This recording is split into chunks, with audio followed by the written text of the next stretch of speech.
गरीब वर्सेस अमीर का डॉग। किस्मतपुर के गांव में देशमुख कहकर एक धनवान रहता था। उसके पास पैसे है कहकर बहुत घमंड था। उसका महानता के बारे में दिखाने के लिए पूरा बदन पर सोना भर के पहनकर घूमता था। इतना ही नहीं, उसके पास एक कुत्ता रहता था। उसका नाम था सोना। उसके गले में भी सोने का हार बहुत रहते थे। उसको बहुत कीमती खाना खिलाकर घर में एक एसी रूम में पैसों से बनाया गया एक बिस्तर पर सुलाता था देशमुख। उसको लेकर हर रोज गांव में घूमने के लिए जाता था। उसके सामने पड़ने वाले लोग उसको और उसके कुत्ते को झुक झुक कर प्रणाम करते थे।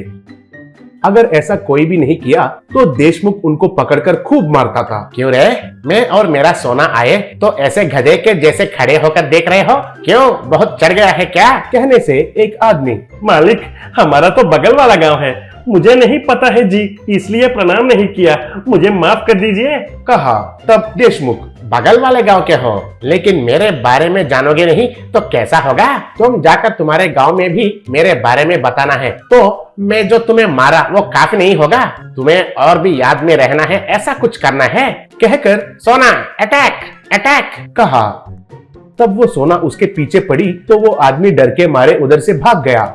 वही गांव में भीम कहकर एक गरीब आदमी रहता था। वो सुबह में कूली का काम करके रातों में एक दुकान का रखवाला जैसा काम करता था।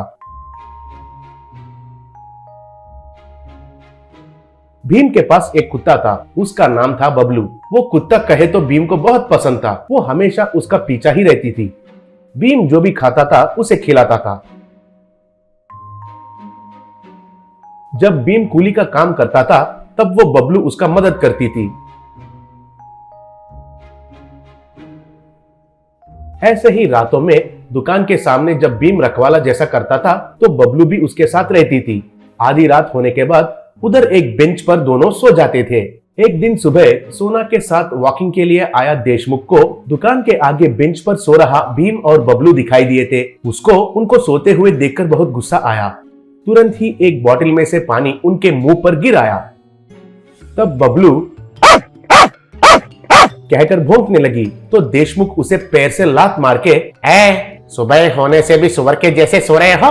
कौन हो तुम? मुझे प्रणाम करना है कहकर पता नहीं है क्या? नमूना कहीं का, कहा।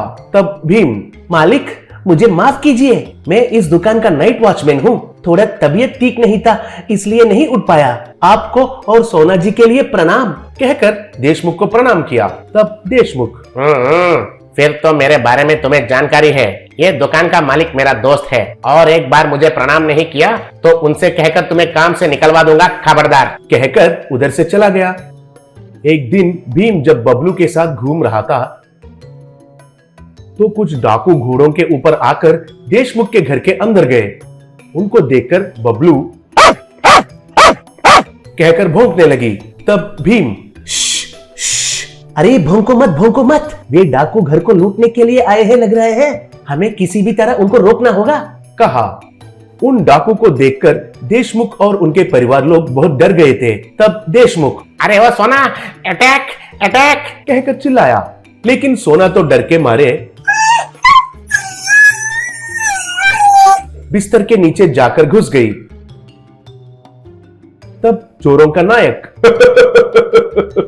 क्यों रे, तुम्हारे कुत्ते को अटैक करने के लिए कहते हो? मेरे हाथ में ये बंदूक देके हो, इसका बुलेट तुम्हारे खोपड़ी के अंदर घुसने से पहले तुम्हारे सारे पैसे मुझे दे दो, कहा।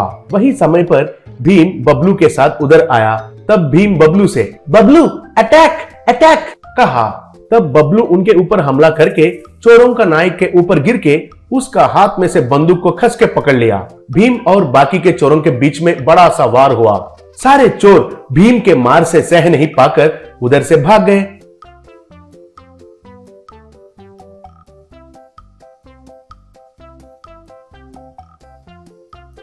बाद में देशमुख, अरे ओ भीम बाबू, पैसों के घमंड से मैंने तुम्हारे बहुत अपमान किया था, फिर भी तुम अपने जान को बाजी में लगाकर मुझे बचाया।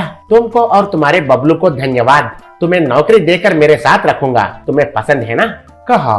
भीम खुश होकर उनको प्रणाम किया और बबलू खुशी से